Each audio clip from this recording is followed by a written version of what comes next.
नमस्कार दोस्तों, मैं देवेंद्र झा आपके अपने YouTube channel UP triple S C coaching में एक बार फिर से स्वागत करता हूं। दोस्तों, UP triple S C PET से संबंधित ये हमारा प्रैक्टिस नंबर 2 है, जिसमें हम जीएस के महत्वपूर्ण प्रश्नों पर डिस्कस करने वाले हैं और इस लेक्चर में हम व्याख्या सहित प्रश्नों को डिस्कस करेंगे। ठीक है, तो आप इस लेक्चर के अंत तक बने रहें, आपको निश्चिंत ही यहाँ से परीक्षा में प्रश्न देखने को मिल सकते हैं। पहला प्रश्न आपके स्क्रीन पर आ रहा है, उत्तर प्रदेश में कल्प योजना संबंधित है, किससे संबंधित है? ठीक है, यहाँ पे 4 विकल्प में, चारों में से आपको जो उचित विकल्प है वो चुनना है। तो इसका जो सही उत्तर होने वाला है ऑप्शन 1, यानी प्राथमिक शिक्षा से कल्प योजना संबंधित है। और ये जो योजना चलाई गई थी उस समय तत्कालीन जो वहाँ के मुख्यमंत्री थे उन्होंने चलाई थी 1998 में। 1998 में इस योजना के अंतर्गत क्या था कि जो हमारे सरस्वती वंदना है और वंदे मातरम गायन है अनिवार्य बना दिया गया था प्राथमिक शिक्षा के अंतर्गत, जिसमें कुछ लोगों ने विरोध किया था इसका, और ये फिर यहाँ पे बंद करनी पड़ी थी विरोध के कारण। ठीक है, तो ए इसका सही उत्तर है, कल्प योजना। क्या किया गया था इसमें? इसमें सरस्वती वंदना और वंदे मातरम को अनिवार्य बनाया गया था। 1998 में इसकी शुरुआत करी गई थी। ठीक है, चलिए आगे बढ़ते हैं। प्रश्न नंबर 2 है आपके स्क्रीन पर। यहाँ पर पूछा गया, उत्तर प्रदेश की निम्न जनजातियों में से कौन बहुविवाह व्यवस्था को आचरित करती है? यानी कौन सी जनजाति बहुविवाह अपनाती है? ठीक है, बहु मतलब बहुत सारे विवाह। जौनसारी, भोक्सा, राजी, कोरबा, ये 4 विकल्प है, चारों में से आपको उचित विकल्प चुनना है। तो इसका जो उचित विकल्प होगा ऑप्शन ए, जौनसारी इसका सही उत्तर होगा। और जौनसारी के अंतर्गत क्या आता है कि इसमें जो सबसे बड़ा भाई है वो परिवार का मुखिया, जिसे डोगरा या साणा बोलते हैं। ठीक है, और जौनसारी में बहुविवाह का प्रचलन है। ठीक है, संयुक्त परिवार होता था इसमें, जो सबसे बड़ा भाई है वो परिवार का मुखिया या उसे डोगरा या साणा बोलते थे। ठीक है, ये विकल्प इसका सही उत्तर हो जाएगा। चलिए आगे बढ़ते हैं। प्रश्न नंबर 28 आपके स्क्रीन पर है, ध्यान से देखिएगा।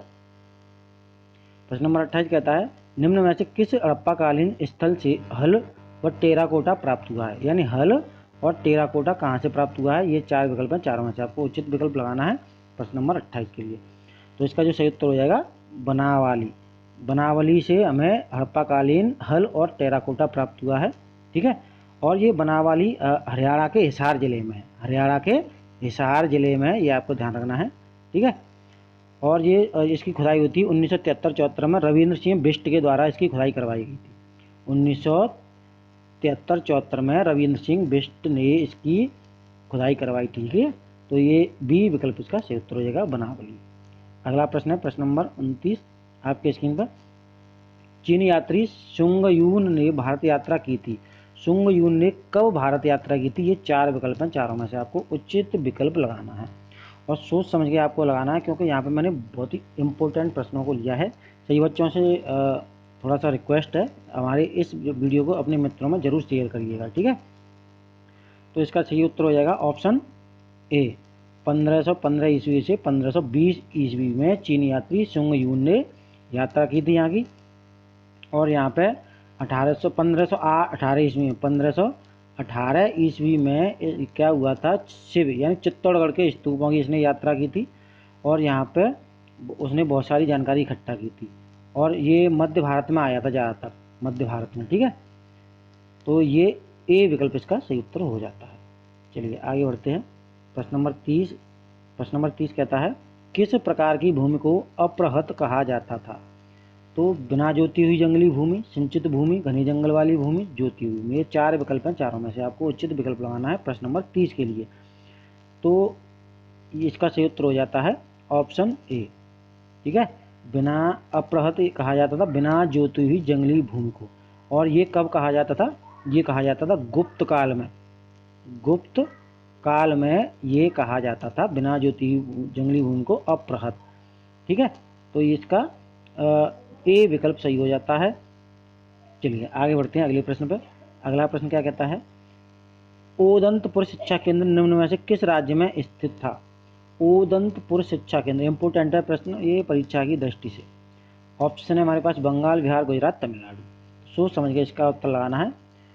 तो उस समय बंगाल, ये इसका सही उत्तर हो जाएगा। पहले इसका सही उत्तर देख लेते हैं, ऑप्शन बी बिहार में था ओदंतपुर। ठीक है, बिहार इसका सही उत्तर है।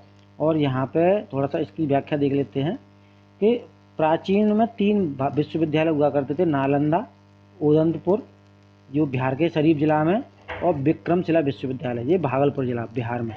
ठीक है, तो ये बिहार में 3 हुआ करते थे, कौन से, नालंदा, उदंतपुर, ठीक है, और एक और हो जाता विक्रमशिला विश्वविद्यालय। ये तीनों के तीनों बिहार में थे। चलिए आगे बढ़ते हैं। प्रश्न नंबर 32 आपके स्क्रीन पर है। प्रश्न नंबर 32 कहता है राजनीति रत्नाकर का लेखक है। राजनीतिक रत्नाकर के लेखक कौन है? चंदेश्वर, विद्यापति, ज्योतिर्देश्वर, हरे ब्रह्मदेव। ये चारों में से आपको उचित विकल्प चुनना है, सोच समझ के जवाब दीजिएगा। तो इसका सही उत्तर हो जाता है ऑप्शन ए, चंदेश्वर। ठीक है, चंदेश्वर इसके लेखक थे, राजनीति रत्नाकर के। और इनके बारे में थोड़ा जान लेते हैं। ये मिथिला के राजा मंत्री चंदेश्वर थे। ठीक है, मिथिला के राजा के मंत्री थे चंदेश्वर। ठीक है, इन्होंने अपनी पुस्तक में ब्रह्म नीति के आधार मंडल का सिद्धांतों को वर्णन किया है। चलिए आगे बढ़ते हैं।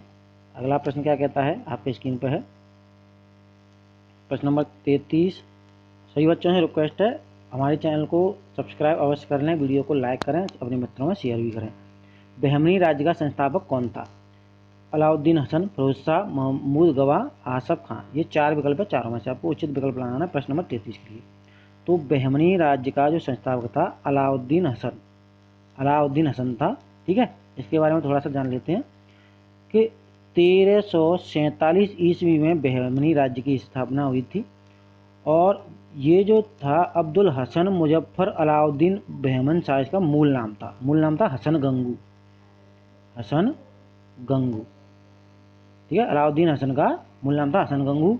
यदि पूरे नाम की बात करें, पूरा नाम थोड़ा सा इसका बड़ा हुआ है, अब्दुल हसन मुजफ्फर अलाउद्दीन बहमन शाह। ठीक है, और ये मोहम्मद बिन तुगलक के समय की बात है। ठीक है, चलिए आगे बढ़ते हैं। प्रश्न नंबर 34 कहता है दशवंत और बसावन प्रसिद्ध चित्रकार मुगल सम्राट के दरबारी थे। दशवंत और बसावन ये प्रसिद्ध चित्रकार हुआ करते थे और किस मुगल सरकार के दरबार में ये रहते थे? अकबर, जहांगीर, शाहजहां, औरंगजेब। प्रश्न नंबर 34। तो ये जो इसका सही उत्तर हो जाएगा ऑप्शन ए, अकबर के दरबार में दशवंत और बसावन ये प्रसिद्ध चित्रकार रहते थे। ठीक है,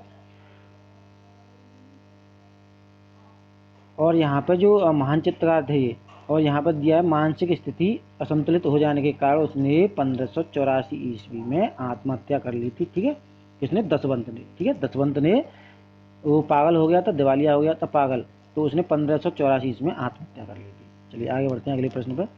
अगला प्रश्न क्या कहता है, ध्यान से देखिए आपकी सीन पर। यहाँ पर दे रहा है निम्न में से संथाल विद्रोह कब हुआ था? ये संथाल विद्रोह कब हुआ था? ठीक है, 4 विकल्प है, चारों में से आपको उचित विकल्प चुनना है। तो इसका सही उत्तर हो जाता है ऑप्शन डी, 1855 से 1856 ईस्वी में संथाल विद्रोह हुआ था। ठीक है, और ये भागलपुर से महाराज महल के क्षेत्रों के मध्य हुआ था, भागलपुर से राजमहल के क्षेत्रों में। ठीक है, और इसके नेता थे सिद्धू और कानू। इसके जो नेता हुआ करते थे सिद्धू और कानू थे। ठीक है, ये एक आदिवासी विद्रोह था और ये तत्कालीन शोषण के खिलाफ 1855 से 56 ईस्वी में भागलपुर के राजमहल के क्षेत्रों में मध्य हुआ था। इसमें सिद्धू और कानू इसके नेता थे। ठीक है, अगला प्रश्न है प्रश्न नंबर 36। प्रश्न नंबर 36 का है द्वैध शासन का जनक किसे माना जाता है? द्वैध शासन का जनक किसे माना जाता है? 4 विकल्प हैं, चारों से आपको उचित विकल्प चुनना है। तो द्वैध शासन का जो जनक है ऑप्शन डी है, सर लियोनिल कार्टेस। सर लियोनिल कार्टेस का सही उत्तर है। और इसके बारे में थोड़ा सा जान लेते हैं। भारत सरकार अधिनियम 1919 यानी 1919 जिसे मार्ले मिंटो कहते हैं। ठीक है, मार्ले मिंटो, तो दोहरी शासन प्रणाली इसमें आरंभ की गई थी। ठीक है, और इसके जो जनक थे लियोनिस कार्टिस। ठीक है, और 1919 अधिनियम के तहत ये शुरू हुआ था। चलिए आगे बढ़ते हैं। प्रश्न नंबर 37। प्रश्न नंबर 37 कहता है 1929 में खुदाई खदमगार को किसने संगठित किया? बहुत ही इंपॉर्टेंट प्रश्न है। ठीक है, तो ये एक अक्सर एग्जाम में आता रहता है। खुदाई खदमगार के जो 1929 में उन्होंने संगठित किया था खान अब्दुल गफ्फार खां। इन्होंने लाल कुर्ती आंदोलन के नाम से भी जाना जाता खुदाई खदमगार। और ये मूल रूप से कहाँ के रहने वाले थे? अफगानिस्तान के रहने वाले थे खुदाई। ठीक है, चलिए आगे बढ़ते हैं। प्रश्न नंबर 38। प्रश्न नंबर 38 कहता है सुरेंद्र नाथ बनर्जी को किस वर्ष भारतीय सिविल सर्विसेज पद से हटाया गया? बहुत ही अच्छा प्रश्न है, एग्जाम लायक प्रश्न है, एग्जाम में आता रहता है। तो इसका सही उत्तर है 1874 ईस्वी में इनको इस पद से हटा दिया गया था। उस समय ये सिलहट के असिस्टेंट मजिस्ट्रेट पद पर हुए थे, ठीक है। और इन्होंने IPS की परीक्षा उत्तीर्ण करने वाले द्वितीय भारतीय थे। चलिए आगे बढ़ते हैं। प्रश्न नंबर 39, निम्नलिखित किस पहाड़ी पर पूर्वी घाट पश्चिमी घाट से मिलता है? निम्न किस पहाड़ी पर पूर्वी घाट पश्चिमी घाट से मिलता है? ये 4 विकल्प है, चारों में से आपको उचित विकल्प लगाना है। तो इसका जो सही उत्तर हो जाएगा, नीलगिरी की पहाड़ियों पर पश्चिमी घाट पूर्वी घाट से मिल जाता है, यानी सी विकल्प इसका सही उत्तर हो जाता है, ठीक है। और ये दक्षिण भारत की श्रेणियाँ हैं, ठीक है। चलिए आगे बढ़ते हैं। प्रश्न नंबर 40 कहता है, भारत के निम्नलिखित भागों में द्रविड़ियन प्रजाति मुख्यतः कहाँ संक्रमित है? ये 4 विकल्प हैं। जो द्रविड़ प्रजाति के लोग हैं वो कहाँ पर मुख्यतः पाए जाते हैं? दक्षिण भारत, उत्तर पश्चिमी भारत, उत्तर पूर्वी भारत, उत्तर भारत। ये 4 विकल्प है, चारों में से आपको उचित विकल्प लगाना है। तो इसका सही उत्तर हो जाएगा दक्षिण भारत, ठीक है। दक्षिण भारत इसका सही उत्तर होगा। और ये 5500 साल पहले, लगभग 5500 साल पहले भारत में आए थे। इनको आर्य कहा गया था, ठीक है। ये लोग तमिल, मलयालम, तेलुगु और कन्नड़ जैसी भाषाएं प्रमुख रूप से बोलते हैं। ये जो आए थे दक्षिण भारत और पश्चिम पाकिस्तान के बलूचिस्तान में बसे थे उस समय, ठीक है। चलिए आगे बढ़ते हैं। प्रश्न नंबर 41 आपके स्क्रीन पर, निम्नलिखित भू आकृतियों में से किसके द्वारा बिहार राज्य का उत्तर पश्चिमी भाग घिरा है? तो ये 4 विकल्प हैं, चारों में से आपको उचित विकल्प लगाना है। तो इसका सही उत्तर हो जाएगा ऑप्शन ए, सोमेश्वर पहाड़ी श्रेणी, ठीक है। तो इसके बारे में थोड़ा सा जान लेते हैं। तो सोमेश्वर पहाड़ी श्रेणी द्वारा बिहार राज्य का उत्तर पश्चिमी भाग घिरा हुआ है। यह बाह्य हिमालय क्षेत्रीय भाग है, ठीक है। चलिए आगे बढ़ते हैं। प्रश्न नंबर 42। प्रश्न नंबर 42 कहता है, तेल नदी निम्न नदियों से किसकी सहायक नदी है? बागमती, घाघरा, गंडक, महानदी। तो ये 4 विकल्प हैं, चारों में से आपको उचित विकल्प चुनना है प्रश्न नंबर 42 के लिए। तो इसका जो सही उत्तर हो जाएगा, तेल नदी महानदी की सहायक नदी है, ठीक है। और इस नदी का विकास कालाहांडी की पहाड़ियों से है, ठीक है। इस नदी का जो विकास है कालाहांडी की पहाड़ियों से है। इसमें सूखे मौसम के दौरान रेत के नीचे पर्याप्त बहाव रहता है, ठीक है। सूखे मौसम में रेत के नीचे पर्याप्त बहाव रहता है और आदिवासी बहुत विकास खंड में बहती है। चलिए आगे बढ़ते हैं अगले प्रश्न पर। अगला प्रश्न कहता है प्रश्न नंबर 43, जिसमें आपको 2 विकल्प दिखाई दे रहे होंगे। 2 विकल्प, अगले 4 विकल्प आपको दिखाई दे रहे होंगे, ठीक है। भारत में एकमात्र राज्य जो केसर का उत्पादन करता है, इंपोर्टेंट प्रश्न है, ठीक है। तो हिमाचल प्रदेश, असम, जम्मू कश्मीर, मेघालय। ये 4 विकल्प है, चारों में से आपको उचित विकल्प लगाना है। तो केसर का जो उत्पादन करने वाला राज्य है जम्मू कश्मीर, एकमात्र भारत का है। और कुछ जगहों जैसे उत्तर प्रदेश के अलीगढ़ में भी कुछ वर्ष पहले देखने को मिला था कि केसर की खेती भलीभांत सफलतापूर्वक की गई थी। लेकिन जो एकमात्र राज्य है जम्मू कश्मीर, ठीक है। और केसर विश्व का सबसे महंगा मसाला है, ये आप सभी को पता होगा कि केसर जो फूल है, फूल की वर्तिकाग्र से प्राप्त होता है। चलिए आगे बढ़ते हैं अगले प्रश्न पर। यहाँ पर प्रश्न नंबर 44 आपके स्क्रीन पर है और थोड़ा सा मैं इसे छोटा कर देता हूँ। तो यहाँ पर आपको मिलान करना है, उद्योगों का मिलान करना है, ठीक है। स्थान है और उद्योग है, कौन सी जगह से कौन सा उद्योग आता है ये आपको दिखाना है। देखिए बेंगलुरु का है, यहाँ पर वायुयान से हो जाएगा। और जो कोरबा है, कोरबा का हो जाएगा एल्यूमिनियम से। और जमशेदपुर का हो जाएगा यहाँ पे लोहा इस्पात से। और मलज खंड का हो जाएगा तांबा से। तो इस प्रकार आपको मिलान करने हैं। तो इसका जो इस प्रकार मिलान होगा, ऑप्शन डी इसका सही उत्तर हो जाएगा, ऑप्शन डी, ठीक है। A3, B4, C1 और D2, इस प्रकार आपको मिलान करना है, ठीक। डी विकल्प सही होगा। प्रश्न नंबर 45 आपके स्क्रीन पर है। प्रश्न नंबर 45 कहता है, निम्नलिखित लौह अयस्कों में से बेलाडिला में किसका खनन होता है? जो बेलाडिला की खान है उसमें लौह अयस्क का कौन सा अयस्क पाया जाता है? Haematite, siderite, limonite, magnetite. ये 4 विकल्प है, चारों में से आपको उचित विकल्प चुनना है। तो बेलाडिला की जो खान है छत्तीसगढ़ में स्थित है, छत्तीसगढ़ के बस्तर जिले में, ठीक है। तो यहाँ पर उच्च कोटि का हेमेटाइट अयस्क, लोहा का जो अयस्क है उच्च कोटि का, यानी अच्छी क्वालिटी का हेमेटाइट मिलता है, ठीक है, छत्तीसगढ़ के बस्तर जिले में, ठीक है। चलिए आगे बढ़ते हैं। प्रश्न नंबर 46 आपके स्क्रीन पे, भारत के किस राज्य में सबसे अधिक सूती वस्त्र मिले हैं?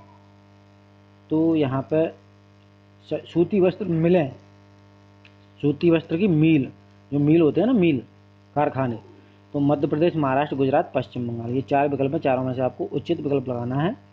तो भारत का जो महाराष्ट्र है, सबसे ज़्यादा सूती मिल यहीं पे महाराष्ट्र में है। ठीक है,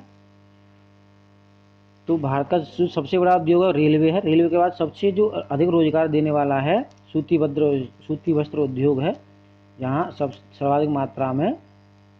ठीक है, और जब कॉटन मिलों की बात करें तो कॉटन मिल सर्वाधिक मात्रा में तमिलनाडु में। ठीक है, तो महाराष्ट्र इसका सही उत्तर है। अगला प्रश्न है प्रश्न नंबर 47, निम्नलिखित सागरों में किस में औसत लवणता सर्वाधिक है, यानी कौन से सागर की जो लवणता है, नमक अधिक मात्रा में पाया जाता है, प्रश्न नंबर 47 के लिए। तो इसका जो सही उत्तर हो जाएगा ऑप्शन डी, मृत सागर में सर्वाधिक मात्रा में औसत लवणता है। ठीक है, और ये समुद्र तल से 400 मीटर नीचे पर है, और खारा पानी है, नमक है इसमें। इसकी जो परसेंटेज है 330% है इसकी जो लवणता। ठीक है, चलिए आगे बढ़ते हैं। अगला जो हमारा प्रश्न है, पूछा गया है भारतीय संविधान के भाग 4 में दिए गए निर्देशित सिद्धांतों में निम्न में कौन सा सूचीबद्ध है। समान कार्य के लिए समान वेतन, समान नागरिक संहिता, छोटे परिवार का मानदंड, प्राथमिक स्तर पर मातृभाषा में शिक्षा। तो यहाँ पे कौन सा सूचीबद्ध है, कौन सा सही है, ये आपको चुनना है प्रश्न नंबर 48 के लिए। तो इसका जो सही उत्तर हो जाएगा ऑप्शन बी, यानी पहला और दूसरा सही हो जाएगा। यानी पहला समान कार्य के लिए समान वेतन एकदम सही है, और समान नागरिक संहिता है, और बाकी का ये तीसरा और चौथा ये बिल्कुल गलत है। बी विकल्प इसका सही उत्तर हो जाता है। चलिए आगे बढ़ते हैं। अगला प्रश्न, भारतीय राष्ट्रपति अपनी शक्तियों का प्रयोग करते हैं सीधे अथवा अपने अधीनस्थ अधिकारियों द्वारा, मंत्रियों के द्वारा, प्रधानमंत्री के द्वारा, मंत्रिमंडल के द्वारा। बहुत ही इंपॉर्टेंट प्रश्न है परीक्षा की दृष्टि से। तो जितने भी बच्चे हैं पहली बार हमारे चैनल से जुड़े हैं और हमारी वीडियोज को देख रहे हैं, प्लीज़ सबसे रिक्वेस्ट है लाइक करिएगा। अभी तक सब्सक्राइब नहीं किया तो सब्सक्राइब करिएगा, मैं अपने मित्रों हमारे चैनल के बारे में बताइएगा। प्रश्न नंबर 49 के लिए आपको उत्तर बताना है। तो इसका सही उत्तर है, या तो वो सीधा प्रयोग करता है या अपने अधीनस्थ अधिकारियों द्वारा अपनी शक्तियों का प्रयोग करता है। ठीक है, तो ए विकल्प इसका सही उत्तर हो जाता है। और मुख्य शक्तियाँ जो प्रधानमंत्री है उसके अंदर में आती हैं, तो लेकिन ए विकल्प इसका सही उत्तर हो जाता है। चलिए आगे बढ़ते हैं। प्रश्न नंबर 50, इसमें आपको ऑप्शन देखने को मिलेंगे, ध्यान से देखिएगा। भारत सरकार का कौन सा अधिकारी सदस्य न होते हुए भारतीय संसदीय कार्यवाही में भाग लेने का अधिकार रखता है। उपराष्ट्रपति, अटॉर्नी जनरल, नियंत्रक एवं महालेखा परीक्षक, चुनाव आयुक्त। ये 4 विकल्प है, चारों में से आपको उचित विकल्प लगाना है प्रश्न नंबर 50 के लिए। तो आर्टिकल 76 के तहत, अनुच्छेद 76 के तहत एक ऐसा व्यक्ति है जो उस संसद का सदस्य नहीं होता है, फिर भी वो संसद की कार्यवाही में भाग लेता है। तो इसका जो सही उत्तर है अटॉर्नी जनरल। ठीक है, बी विकल्प इसका सही उत्तर हो जाता है, अनुच्छेद 76 के तहत, महान्यायवादी जिसे बोलते हैं। ठीक है, चलिए आगे बढ़ते हैं। प्रश्न नंबर 51 आपके स्क्रीन पर है, एक नया राज्य बनने में संवैधानिक संशोधन के लिए कैसा बहुमत चाहिए। साधारण, 2/3, 3/4, 2/3 व आधे राज्य का अनुसमर्थन। ये 4 विकल्प में प्रश्न नंबर 51 के लिए। तो आपको सोच समझ के उत्तर लगाना है। तो इसका सही उत्तर हो जाता है ऑप्शन ए, साधारण बहुमत चाहिए। ठीक है, और इसके बाद थोड़ा डिटेल जान लेते हैं। संविधान के भाग 20 में अनुच्छेद 368 संविधान में इसकी व्याख्या संशोधन की शक्ति प्रदान की गई है। ठीक है, और यहाँ पर साधारण बहुमत से ये हो जाता है। ठीक है, चलिए आगे बढ़ते हैं। प्रश्न नंबर 52, यहाँ पर पूछा गया है भारत में ब्लॉक स्तर पर बनी पंचायत के समिति केवल है एक सलाहकार निकाय, एक सलाहकार समिति, समन्वय और पर्यवेक्षी प्राधिकारी, प्रशासनिक अधिकारी। ये 52वें प्रश्न का आपको उत्तर लगाना है, सोच समझ के लगाइएगा। तो इसका जो सही उत्तर हो जाएगा ऑप्शन सी, समन्वय और पर्यवेक्षी प्राधिकारी है। ठीक है, सी विकल्प इसका सही उत्तर हो जाएगा। चलिए आगे बढ़ते हैं अगले प्रश्न पर। अगला प्रश्न कहता है हमारा, लेखानुदान बना है कै की रिपोर्ट पर मतदान के लिए, अप्रत्याशित व्यय को पूरा करने के लिए, बजट पारित लंबित होने के कारण, निधि आवंटन हेतु, बजट के लिए। ये 4 विकल्प हैं, चारों में से आपको उचित विकल्प लगाना है। तो प्रश्न नंबर 53 के लिए आपको उत्तर चुनना है। तो इसका सही उत्तर हो जाएगा ऑप्शन सी, बजट पारित लंबित होने के कारण निधि आवंटन हेतु। ठीक है, लेखानुदान बनता है, सी विकल्प इसका सही उत्तर हो जाएगा। चलिए दोस्तों आगे बढ़ते हैं अगले प्रश्न पर। अगला प्रश्न कहता है, किस अर्थशास्त्री ने भारत में सबसे पहले वैज्ञानिक दृष्टि से राष्ट्रीय आय की गणना की। तो प्रश्न नंबर 54 में पूछा है कौन सा अर्थशास्त्री है जो सबसे पहले वैज्ञानिक दृष्टि से राष्ट्रीय आय की उसने गणना की थी। हमारे पास 4 विकल्प हैं, ध्यान से देखिएगा, चारों में से आपको उचित विकल्प लगाना है। तो इसका जो सही विकल्प होगा option B, BKRV Rao. BKRV Rao ने सबसे पहले वैज्ञानिक दृष्टि से राष्ट्रीय आय की गणना की थी। लेकिन यदि कहा जाए कि सबसे पहले जो अनुमान लगाया था, किसने लगाया था राष्ट्रीय आय का, तो 1868 में दादा भाई नौरोजी ने कहा था इसके बारे में। ठीक है, सबसे पहला प्रयास करा था, अनुमान लगाया था दादा भाई नौरोजी ने 1818, लेकिन वैज्ञानिक दृष्टि से BKR राव ने। ठीक है, ये बी विकल्प इसका सही उत्तर हो जाता है। अगला है प्रश्न नंबर 55। यहाँ पर पूछा भारत में पहली पंचवर्षीय योजना का आधार था। जो पहली पंचवर्षीय योजना थी वो किस मॉडल पर आधारित थी? देखिए, दूसरी जो पंचवर्षीय योजना थी, दूसरी महालोवेस्ट मॉडल पर आधारित थी। ठीक है, और यदि पहले की हम बात करें तो पहली जो हमारी पंचवर्षीय योजना थी वो आधारित थी हेरोड डोमर मॉडल पर। ठीक है, हेरोड डोमर मॉडल पर आधारित थी। ठीक है, 1951 में प्रथम पंचवर्षीय योजना लागू की गई थी। और दूसरी थी महालोवेस, दूसरी जो पंचवर्षीय योजना थी महालनोबिस मॉडल पर आधारित थी।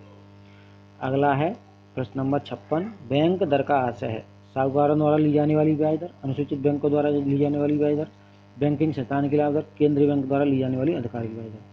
इसका सही उत्तर हो जाएगा ऑप्शन डी। जो केंद्रीय बैंक है अपने जो निचले स्तर की बैंकों से ब्याज लेती है उसे बैंक दर कहते हैं। जैसे भारत में reserve bank of India RBI, अन्य जो हमारी बैंक हैं, अन्य बैंक जैसे कैनरा बैंक है, SBI बैंक है, पंजाब नेशनल बैंक है, इनसे जो ब्याज लेती है उसे बैंक दर कहा जाता है। ठीक है, डी विकल्प इसका सही उत्तर हो जाता है। अगला प्रश्न देखते हैं, प्रश्न नंबर 57। भारत में लगभग 142 मिलियन हेक्टेयर भूमि आती है, तो किसके अंतर्गत आती है? कृषि क्षेत्र में, गैरजोत भूमि में, वन भूमि में, अपरदित भूमि में। ये 4 विकल्प है, चारों में से आपको उचित विकल्प लगाना है। तो इसका सही उत्तर हो जाएगा कृषि क्षेत्र के अंतर्गत 142 मिलियन हेक्टेयर भूमि आती है ये। ठीक है, और इसका 33% भाग, यदि हम बात करें 33% भाग इसका सिंचित क्षेत्र है और 67% भाग असिंचित है। ठीक है, 33% सिंचाई होती है लेकिन 67% पर सिंचाई नहीं होती है। तो ए विकल्प इसका सही उत्तर हो जाएगा। चलिए अगला प्रश्न देखते हैं। अगला प्रश्न कहता है भारतीय मौसम विज्ञान विभाग का मुख्यालय 1875 में कहाँ पर स्थापित किया गया था? तो बहुत ही अच्छा प्रश्न है, एग्जाम लेवल का प्रश्न है। तो इसका जो सही उत्तर हो जाएगा पुणे में।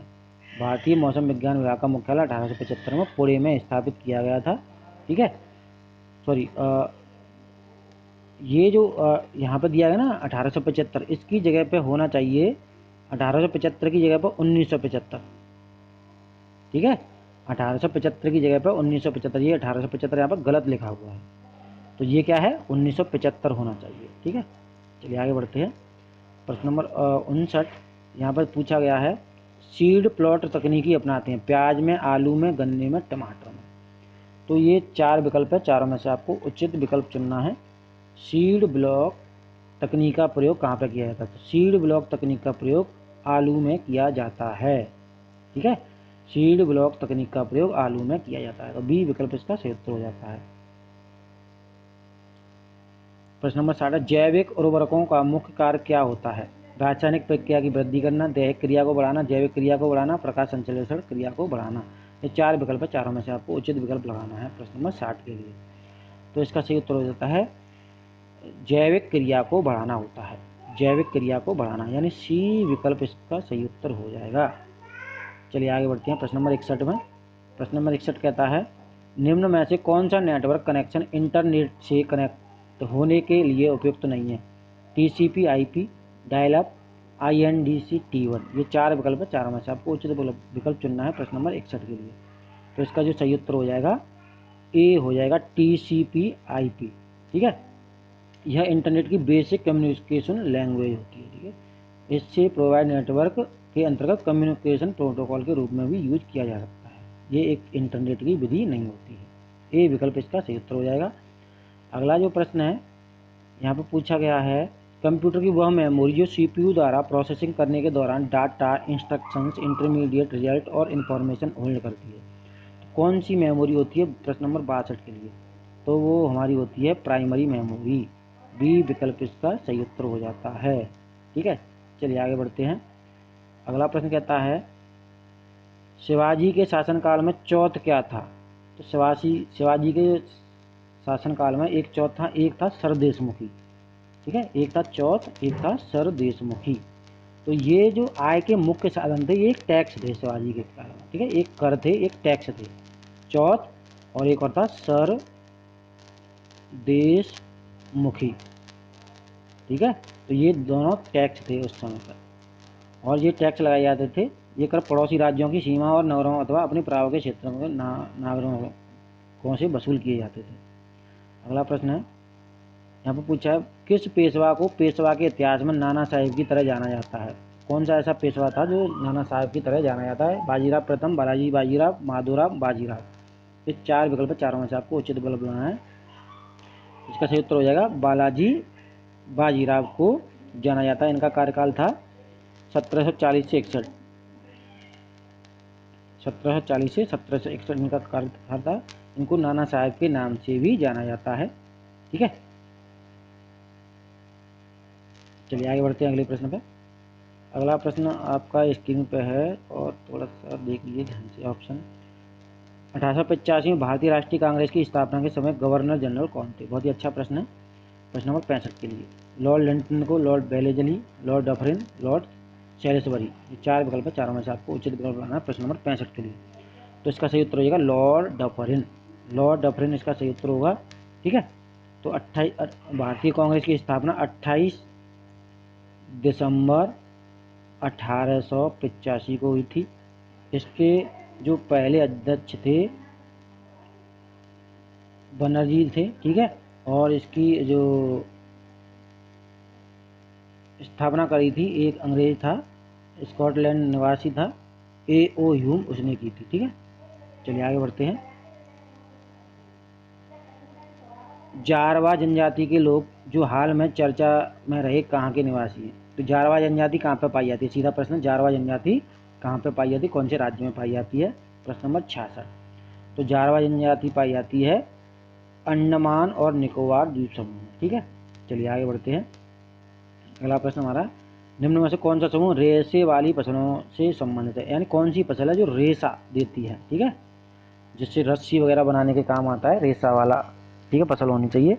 चार विकल्प है, चारों में से आपको उचित विकल्प लगाना है प्रश्न नंबर 67 के लिए। तो इसका सही उत्तर हो जाएगा कपास, जूट, सनई। ये कपास, जूट, सनई ये रेशा वाली फसल है। इसमें गेहूँ रेशा वाली नहीं है प्रश्न नंबर 4 में, और इसमें जई और इसमें चना ये रेशा वाली नहीं। ठीक है, तो कपास, जूट, सनई ये क्या है, रेशा वाली फसलें हैं। चलिए आगे बढ़ते हैं। यहाँ पर पूछा है किस पहाड़ी प्रदेश में सर्वाधिक वर्षा होती है। गारो, खासी, जयंतिया, मिजो। ये चार विकल्प हैं, चारों में से आपको उचित विकल्प बनाना है प्रश्न नंबर 68 के लिए। तो मेघालय में गारो, खासी, जयंतिया ये पहाड़ियाँ पाई जाती हैं, और माचेनाम जो है मेघालय में ही पड़ता है, उसमें सर्वाधिक वर्षा होती है। तो ये खासी पहाड़ियों के अंतर्गत आता है माचेनाम। माचेनाम खासी पहाड़ियों के अंतर्गत आता है। ठीक है, सर्वाधिक वर्षा यहीं पर होती है। मेघालय की गारो, खासी, जयंतिया।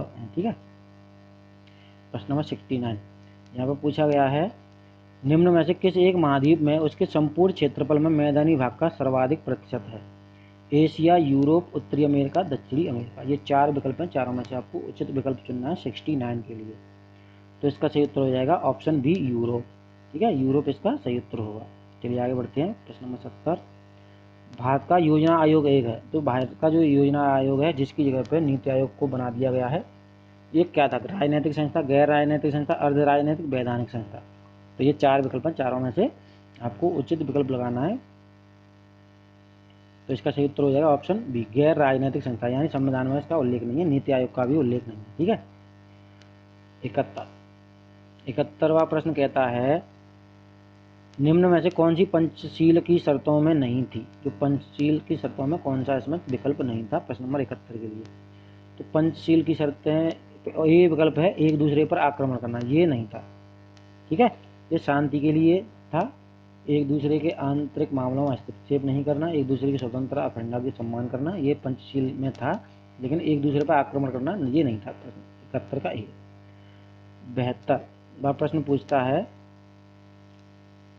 किस बात के फैसले में सर्वोच्च न्यायालय ने सर्वप्रथम घोषित किया कि उद्देश्य का संविधान का हिस्सा नहीं है। तो बेरुवारी, सज्जन सिंह, गोलकनाथ, केशवानंद भारती, ये 4 विकल्प हैं। चारों में से आपको उचित विकल्प चुनना है प्रश्न नंबर 72 के लिए। तो इसका सही उत्तर हो जाएगा ऑप्शन ए, बेरुवारी में कहा गया था कि उद्देश्य का संविधान का हिस्सा नहीं है। ठीक है, प्रस्तावना को संविधान का कानूनी भाग नहीं बनाया गया था, लेकिन उसके बाद केशवानंद भारती बना था, उसमें माना गया था कि संविधान का अंग है। ठीक है, तो इसका ए विकल्प हो जाएगा। अगला प्रश्न है, यहाँ पर पूछा गया है, भारत के मुख्य निर्वाचन आयुक्त का पद समकक्ष होता है भारत के उच्चतम न्यायालय के न्यायाधीश के, किसी राज्य के राज्यपाल के, लोकसभा अध्यक्ष के, राज्य विधान अध्यक्ष के। प्रश्न नंबर 73 के लिए लगाना है। ए विकल्प इसका सही उत्तर हो जाएगा कि भारत के मुख्य निर्वाचन आयुक्त का जो पद होता है भारत के उच्चतम न्यायालय के न्यायाधीश, जो सुप्रीम कोर्ट का मुख्य जज होता है ना, उसके अनुसार होता है। ए विकल्प इसका सही उत्तर होगा। चलिए, प्रश्न नंबर 74 कहता है, तो ये थोड़ा सा पुराना प्रश्न है। तो यहाँ पूछा है, ताइवान के प्रधानमंत्री के रूप में किसने शपथ ली। तो ये प्रश्न थोड़ा सा पुराना हो गया है, तो इसे हम रिजेक्ट करते हैं। और यहाँ एक और प्रश्न है, ये भी हालांकि पुराना है लेकिन फिर भी ठीक है। आर्थिक रूप से पिछड़े सवर्णों को 10% आरक्षण दिए जाने वाले संबंधी विधेयक लागू करने वाला भारत का पहला राज्य, यानी EWS आरक्षण, जो आर्थिक लोगों को 10% आरक्षण मिलता है, वो लागू करने वाला पहला राज्य कौन सा है। तो यहाँ पहला राज्य है गुजरात। बी विकल्प इसका सही उत्तर हो जाता है। तो दोस्तों, आज के मैंने इतने ही प्रश्नों को लिया था। ये प्रश्न आपको कैसे लगे कमेंट बॉक्स में कमेंट अवश्य करके बताइएगा। और अभी तक आपने हमारी वीडियो को लाइक नहीं किया तो लाइक करिएगा, अपने मित्रों में शेयर कर दिएगा, और अभी तक आपने सब्सक्राइब नहीं किया तो सब्सक्राइब भी कर लीजिएगा। तो दोस्तों, राम राम, धन्यवाद, पढ़ते रहिए। जय हिंद, जय भारत।